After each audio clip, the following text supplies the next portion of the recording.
Student, today we discuss about electric field intensity due to the charged infinite plane sheet.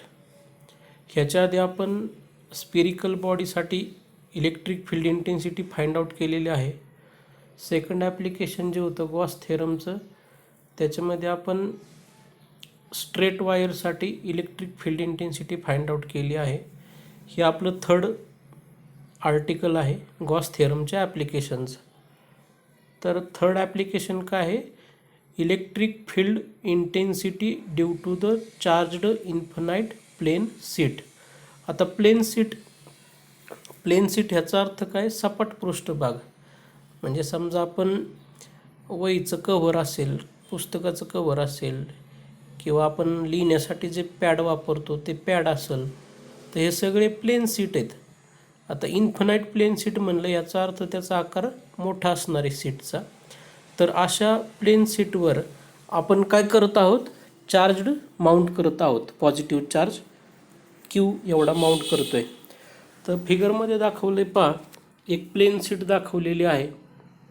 तर figure तुम्हाला clear दिसते का नाही काय? की हे स्क्वेअरमध्ये एक प्लेन शीट दाखवलेली आहे आणि त्याच्यावर काय केलेलं आहे? पॉझिटिव्ह चार्जेस दिलेले आहेत. ठीक आहे. तर क्यू ही काय आहे? क्यूला काय म्हणलं आहे? Charge deposited on plane sheet. Sigma म्हणजे काय आहे? Surface charge density. म्हणजे काय? Surface charge density is ratio of charge deposited on conductor divide by area of conductor. तर therefore Q is equal sigma is equal to काय येईल? Q upon A. हे झालं according to definition of surface charge density. म्हणजेच थोडक्यात Q is equal to काय आलं? Sigma into A. आता ए म्हणजे काय आहे? Area of Gaussian surface in the form of cylinder. म्हणजे जे प्लेन शीट घेतले आपण, तर त्या प्लेन शीटपासून आपल्याला प्लेन शीटपासून आर एवढ्या अंतरावर पी या ठिकाणी electric field intensity find out करायची. आता ह्या प्लेन शीटला सुद्धा दोन बाजू असणार आहेत, लेफ्ट हँडची आणि राईट हँडची.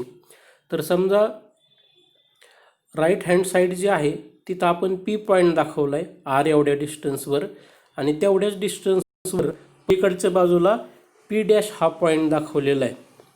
तर त्या ठिकाणी असणारी जी इलेक्ट्रिक फील्ड इंटेन्सिटी आहे ती आपल्याला कॅल्क्युलेट करायची.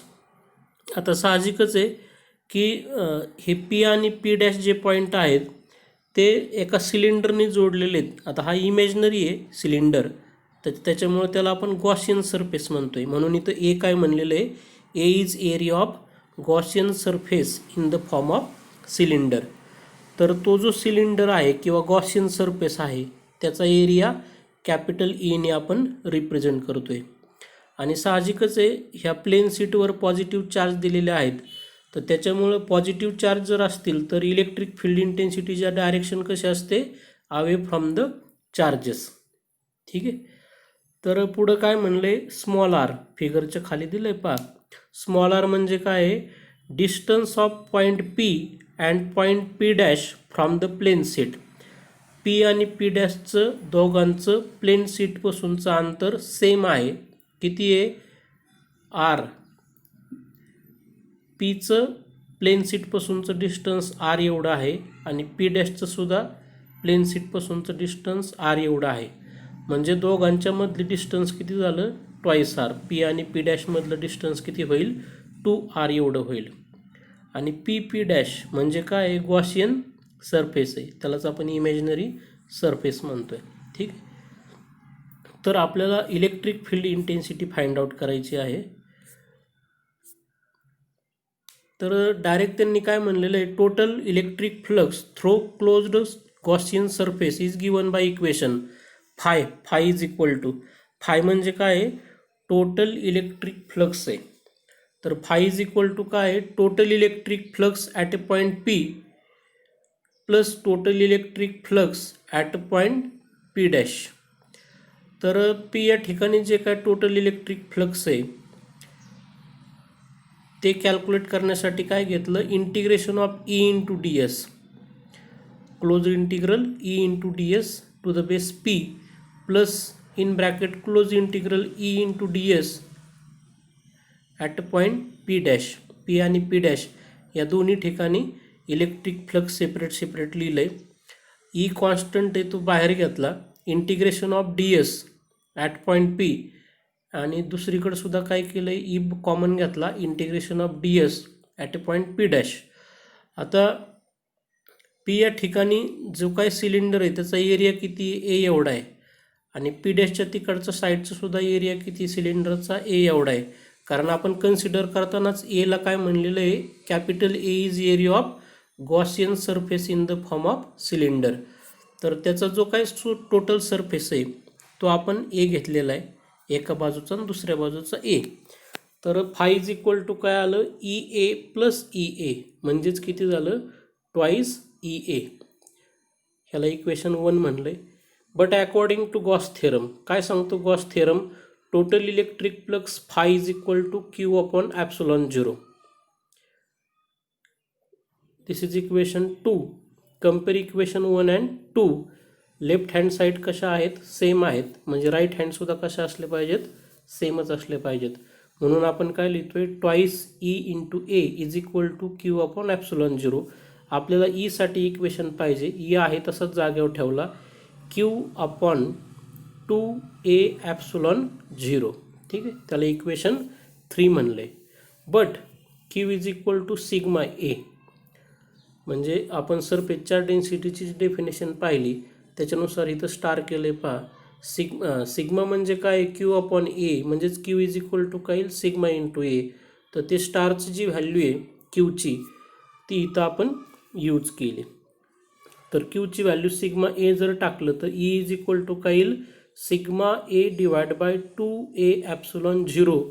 ए काय होईल, एरिया कॅन्सल होईल, म्हणजेच ई इज इक्वल टू काय आलं, sigma upon 2 epsilon 0. Equation 3 add equation 4 represent, काय रिप्रेझेंट करता येत ते, इक्वेशन 3 आणि equation 4 represent electric field intensity due to the plane set. तर आपण गॉस थेरमचे 3 ॲप्लिकेशन पाहिले. आता ह्याच्यात मागंसुद्धा दिलेलं आहे पहा. प्रत्येक ॲप्लिकेशनमध्ये आपण सेम प्रक्रिया केलेली आहे. जी काय डेन्सिटी आहे ती वापरली, त्याच्यावरून क्यू घेतलेला आहे. नंतर इक्वेशन फर्स्ट जे काही इक्वेशन आर्टिकल आहे त्याच्यानुसार आलेलं. इक्वेशन 2 म्हणजे काय, गॉस थेरम आहे.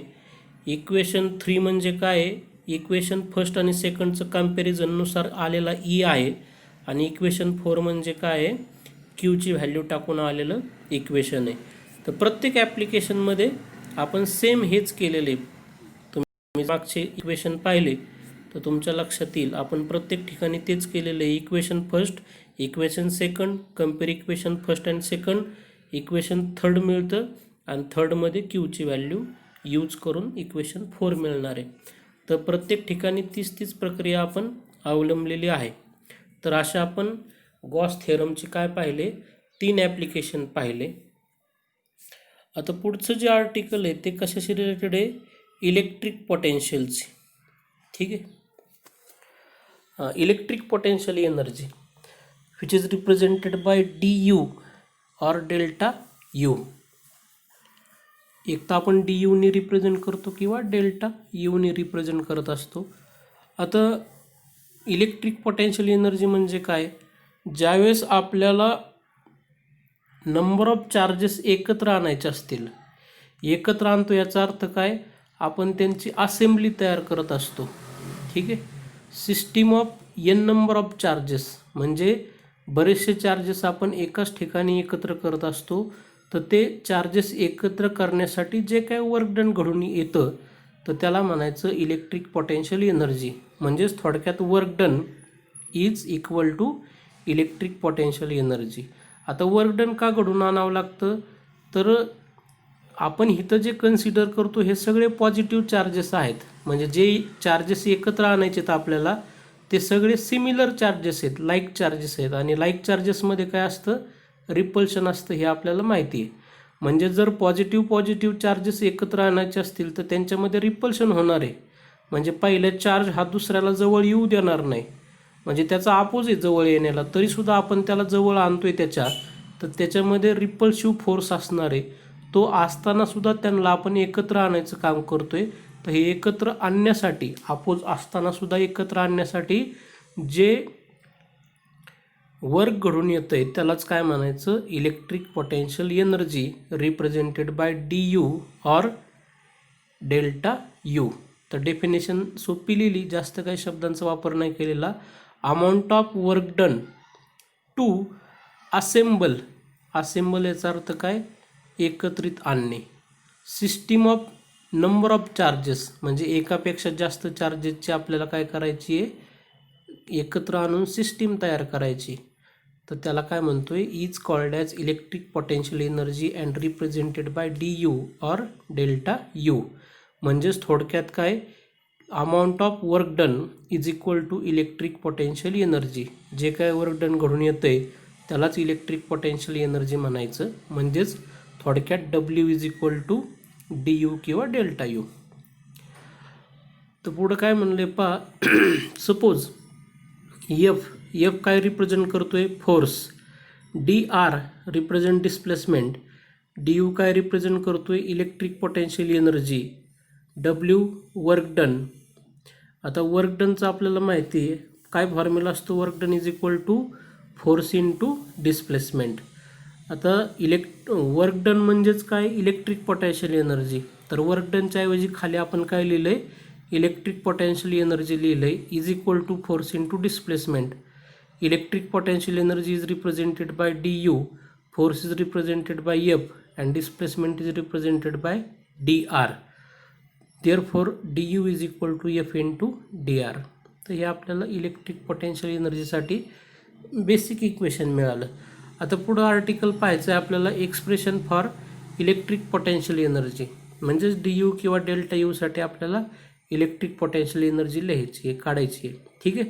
तर काय म्हणलं आहे, फिगरमध्ये दाखवलं आहे पहा, ओ पॉईंट दाखवला आहे. तर ओ पॉईंटच्या ठिकाणी काय ठेवलेलं आहे, positive charge Q, capital Q लिहिलं आहे.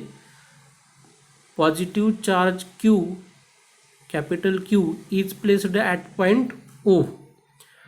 तर तो जो चार्ज आहे क्यू हा स्वतःभोवती काय करेल, इलेक्ट्रिक फील्ड इंटेन्सिटी तयार करेल किंवा स्वतःभोवती इलेक्ट्रिक फील्ड तयार करेल. तर त्याच्या इलेक्ट्रिक फील्डच्या आतमध्ये आपण ए हा पॉईंट दाखवतोय की ज्या ठिकाणी आपण काय करतोय, unit positive test charge Q0 ठेवतोय. आता Q0 चार्ज जो ए या ठिकाणी आहे तो कशाच्या आतमध्ये आहे, कॅपिटल क्यू या इलेक्ट्रिक चार्जच्या इलेक्ट्रिक फील्डच्या आतमध्ये आहे. आता साहजिक आहे दोघंही पॉझिटिव्ह आहेत, म्हणजे त्यांच्यात काय घडून येणार, रिपल्सिव्ह फोर्स असणार आहे. म्हणजेच हा जो ॲरो इथं दाखवला आहे पहा, तर हा ॲरो काय दाखवतोय, direction of electric field intensity and direction of force. ज्या डायरेक्शननी फोर्स असतो त्याच डायरेक्शननी इलेक्ट्रिक फील्ड इंटेन्सिटी असते. आता खाली नावं दिलेत पहा, काय काय म्हणले, plus Q be the positive charge placed at point O. Positive capital Q charge हा कुठे ठेवला आहे, ओ या ठिकाणी ठेवला आहे. Positive Q0. आता पॉझिटिव्ह Q0 म्हणजे काय आहे, unit positive test charge placed at point A. आता इथं युनिट पॉझिटिव्ह टेस्ट चार्ज का म्हणलं आहे, कारण त्याची जी व्हॅल्यू असते त्याचं मॅग्निट्यूड जे असतं ते एकदम कमी असतं, जेणेकरून ज्याच्या शेजारी तो आपण नेतोय त्याच्यावर काय परिणाम होऊ नये मॅग्निट्यूडवर किंवा त्याच्या इलेक्ट्रिक फील्डवर. ठीक आहे. तर Q0 हा ए या ठिकाणी ठेवलेला आहे. आता Q0चं जे डिस्टन्स आहे कॅपिटल क्यू पासूनचं ते किती आहे, R1. म्हणजे काय म्हणले, R1 represent distance of charge Q0 from charge plus Q. तर त्यालाच आपण म्हणूया इनिशियल पोझिशन ऑफ Q0, म्हणजे ती त्याची सुरुवातीची पोझिशन आहे Q0चे. नंतर आपल्याला ए या ठिकाणी असणारा जो चार्ज आहे Q0 तो बी या ठिकाणी न्यायचा आहे. तर बीचं ओपासूनचं डिस्टन्स म्हणजेच प्लस क्यू चार्जपासूनचं डिस्टन्स किती आहे, R2 आहे. तर R2 म्हणजे काय, distance of charge Q0 when it move from point A to point B from positive charge Q. म्हणजे Q0 ज्यावेळेस ए या ठिकाणाहून बी ठिकाणी आपण शिफ्ट करू तर बी या ठिकाणचं म्हणजेच Q0चं प्लस Q चार्जपासूनचं तेवढं डिस्टन्स असणार आहे. नंतर DR म्हणले, DR म्हणजे काय, स्मॉल डिस्प्लेसमेंट आहे between A and B when charge Q0 is move.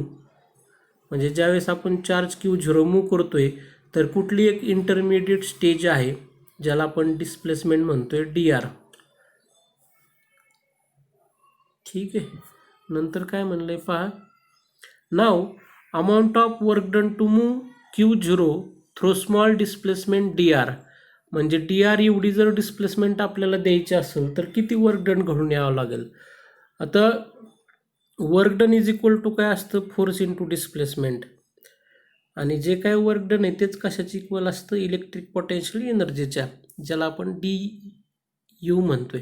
ठीक आहे. तर इथं निगेटिव्ह साईन आले पहा. निगेटिव्ह साईन का आले, खाली लिहिले, negative sign indicate that displacement is opposite to the direction of force. फोर्सची डायरेक्शन कशी, राईट साईडला, आणि आपण डिस्प्लेसमेंट कशी देतोय, लेफ्ट साईडला. ठीक आहे. म्हणजे फोर्स आणि डिस्प्लेसमेंट हे एकमेकाच्या अपोजिट आहेत म्हणून निगेटिव्ह साईन आलं. आता इलेक्ट्रिक पोटेन्शियल एनर्जी एका स्मॉल डिस्प्लेसमेंटसाठी इलेक्ट्रिक पोटेन्शियल एनर्जी कशाने दाखवली आपण, DUने दाखवली, आणि तेच त्यालाच आपण वर्क डन म्हणतोय DW. तर DU इज इक्वल टू काय आलं, -FE इंटू DR. आता FE म्हणजे काय, electrostatic force between two charges, आणि DR म्हणजे काय, डिस्प्लेसमेंट आहे. नाव टोटल वर्क डन. तर आपल्याला टोटल वर्क डन कशासाठी फाइंड आउट करायचं आहे, total work done to move charge Q0 from A to B is obtained by taking integration of equation 1. Equation 1चं इंटिग्रेशन घेऊया. तर इंटिग्रेशन घेतलं. ठीक आहे. त्याला इक्वेशन 2 म्हणले. आता इक्वेशन 2मध्ये आपल्याला काय वापरायचं आहे, कुलम्स लॉ वापरायचा आहे. कुलम्स लॉ काय सांगतो, the magnitude of force of attraction or force of repulsion is directly proportional to product of magnitude of two charges आणि इन्व्हर्सली प्रोपोर्शनल टू R². तर पहिला चार्ज कॅपिटल Q एवढा आहे, दुसरा चार्ज Q0 आहे, आणि त्या दोघांमधलं डिस्टन्स किती आहे, R² एवढा आहे. म्हणून इक्वेशन 3 लिहिलं. आता हे इक्वेशन 3 कुठे यूज करायचं आहे, इक्वेशन 2मध्ये यूज करायचं आहे. ठीक आहे. तर इंटिग्रेशन DU त्याचं इंटिग्रेशन काय आलं, ΔU. म्हणजे ΔU हे टोटल इलेक्ट्रिक पोटेन्शियल एनर्जी झाली, आणि DU ही थोडक्यात कुठल्या तरी एका स्मॉल डिस्प्लेसमेंटसाठी इलेक्ट्रिक पोटेन्शियल एनर्जी झाली. तर जे काय नियमानुसार इंटिग्रेशन आहे ते आपण घेतलेलं आहे. जे कॉन्स्टंट आहे ते इंटिग्रेशनच्या बाहेर घेतले. 1/R² इंटिग्रेशन घ्यायचं आहे. आता त्याचं इंटिग्रेशन कसं घ्यायचं हे साईडला फॉर्म्युला लिहिलं आहे. त्याच्यानुसार शेवटी काय आहे, इंटिग्रेशन किती आलं, 1/R. तर ते इंटिग्रेशनची व्हॅल्यू टाकली. नंतर परत पुढं काय केलं आहे, लिमिट वापरलं, R1 R2 लिमिट वापरलं. फायनल पोझिशन काय आहे R2 आणि इनिशियल काय आहे R1. तर 1/R2 - 1/R1 येईल. त्याच्यात परत काय केलं आहे, R1ची व्हॅल्यू इन्फिनिटी घेतली आहे आणि R2ची व्हॅल्यू 2 घेतलेली आहे. म्हणजे R1 जर इन्फिनिटी असेल तर ते 0च होणार आहे 1/R1, आणि R2ची व्हॅल्यू R घेतली. म्हणजेच थोडक्यात ΔU इज इक्वल टू काय मिळालं, 1/4πε0 Q0/R. तर हे जनरल झालं कोणत्याही दोन चार्जसाठी असणारं इलेक्ट्रिक पोटेन्शियल एनर्जी. आता समजा आपण Q1 Q2 चार्जेस घेतले तर त्याच्यासाठी हेच वरचं इक्वेशन कसं लिहिता येईल, 1/4πε0 Q1 Q2/R. This is the equation for electric potential energy for two charge system. दोन चार्ज एकत्र आणण्यासाठी एवढं इलेक्ट्रिक पोटेन्शियल एनर्जी गरजेचे आहे. आता ही एनर्जी म्हणजे त्याचं SI युनिट काय येईल, SI unit of electric potential energy joule. आता इतर युनिट दिलेले आहेत त्यांनी, 1 electron volt, 1 milli electron volt, 1 kilo electron volt. आता 1 इलेक्ट्रॉन व्होल्ट म्हणजे किती, 1.6 × 10⁻⁹ जूल. आणि 1 मिली म्हणलं की आपल्याला माहिती 10⁻³ घ्यायचं. त्याच्यानुसार 1.6 इंटू 10⁻22 जूल आलं 1 मिली इलेक्ट्रॉन व्होल्ट. आणि 1 किलो म्हणलं की किती घ्यायचं 10⁻³ घ्यायचं. तर जे काय फॅक्टर त्याला 10⁻³ मल्टिप्लाय केलं तर 1 kilo electron volt is equal to काय आलं 1.6 इंटू 10⁻16 जूल. ठीक आहे. तर बाकीचे लेक्चर आपण परत पाहूया. आपण थोडक्यात आज 2 आर्टिकल घेतले, इलेक्ट्रिक पोटेन्शियल एनर्जी आणि ॲप्लिकेशन ऑफ गॉस थेरम. ठीक आहे. Okay, thank you. बाकीचं नंतर पाहू.